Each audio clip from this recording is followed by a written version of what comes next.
Ngayon 'no mga kababayan, meron pa kayong, sotang bastos, Nakita ko 'to, 'no, 'no, ang hirap mag-vlog ng inuubo. Oh, 'yan nakita ko. Ngayon 'no, sabi ko, sila ba talaga 'to? Totoo ba talaga nangyari ito? Mukhang na mga naaresto, ayan nakaposas, 'no? Nangangati yung lalamunan ko. Nakaposas mga kababayan, sabi ko, sila-sila ba ito? Hanapin ko nga isa-isa. Yung naka-pink dito, eto, tapos pula yung bonnet, nandito. Nakaposas din ba yan? Mukha, hindi naman magkahawak yung kamay na gano'n, eh. 'Di ba? Mukha. Sabi ni Ma'am Chris Rose, "Mark, you really sound congested." Oo, 'no? Tapos ayan, yung naka-pink, ay si Binoy ito. Naka-pink. Tapos eto namang naka-gray nandito, eto, nandoon sa likod. Sila nga talaga, mukhang naaresto. Eh sabi dito sa nag-post, ewan ko kung sino nag-post nito, "The Dutch do not tolerate littering." Ipinosas, nagkakalat daw ho kasi mga kababayan. Ayan ang kinahinatnan nung Duterte, ang ending hindi pa rin ho nakalabas. 'Di ba sabi ni Jerry Valiente, 'pag 2 life sentence ang hatol, never nang magkaroon ng temporary na laya yan. Forever na yan si Digong Duterte sa dahig. Alam niyo ho mga kababayan, kasi naman yung style nila, yung style ho nila, yung tipong impeachment style din ho, 'no? Hindi nila nirerektang sagutin po yung mga dapat nila o kailangan nilang tapusin. Yung impeachment, hindi naman ho nila sinagot yun mga kababayan, di ba? Sa halip, ang ginawa ho nila mga bossing ay nagtungo sila um, doon sa teknikalidad na para hindi matuloy yung impeachment. Pero yung mga pangalan nun, yung mga Piatos, Mary Grace Piatos, yung mga Kokoy Villamin, yung mga pagbabanta sa buhay ni Pangulong Bongbong Marcos, asawa ng Pangulong Bongbong Marcos, at yung pinsan ni Pangulong Bongbong Marcos, wala, ni isa silang sinagot ho doon mga kababayan. Ganon din po ang ginagawa dito kay dating Pangulong Duterte, mga bossing.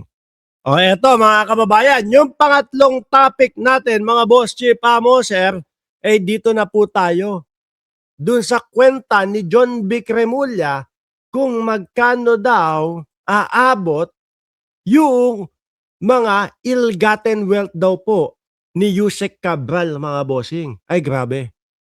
Sabi ko sa inyo, no? Daig pa nito. Mas mayaman pa ito doon sa mga bigating mga politiko ho, mga kababayan. Sabi dito mga bossing chief sir, Cabral's ill-gotten wealth may reach 20 billion ho, mga boss. Grabe Cabral's ill-gotten wealth may reach 20 billion, sabi po ni John Vic Remulla. Bakit po hindi masasabi yan, mga kababayan? Di ba, kada proyekto, si Cabral ang pumipirma. Sabi nga niya, di ba, meron siyang bakas ng kanyang mga daliri sa kada cookie jar na meron, mga bossing. Biruin mo, 20 billion ho, mga bossing. Magkano daw ang kabuuan na naiano ni Cabral? Yung naipasa na meron siyang mga porsyento. Ang sabi, 400 billion pesos daw ho, mga bossing. Biruin mo, baka nga yung 20 billion na ho yan, mga boss. Maliit pa ho yan. Ilang porsyento lang ho yan. Kung 10% ng 400 billion o 10% ng 100 billion, 10 billion. 400 yun, apat, mga 40 billion. Hindi lang po yata 10%. Baka kaya hindi makitaan ng bakas ng kalungkutan yung kanyang mister. Ano po? Kasi diyan nagsimula mga boss chief sir, doon sa mister ni Cabral, diyan po nagsimula mga kababayan, yung hinala ng mamamayang Pilipino na buhay pa si Cabral, mga bossing. Di ba? Dahil po doon sa ayaw niya na ipa-autopsiya yung bangkay ni Yusek Cabral. Pero anyway basahin muna natin itong balita.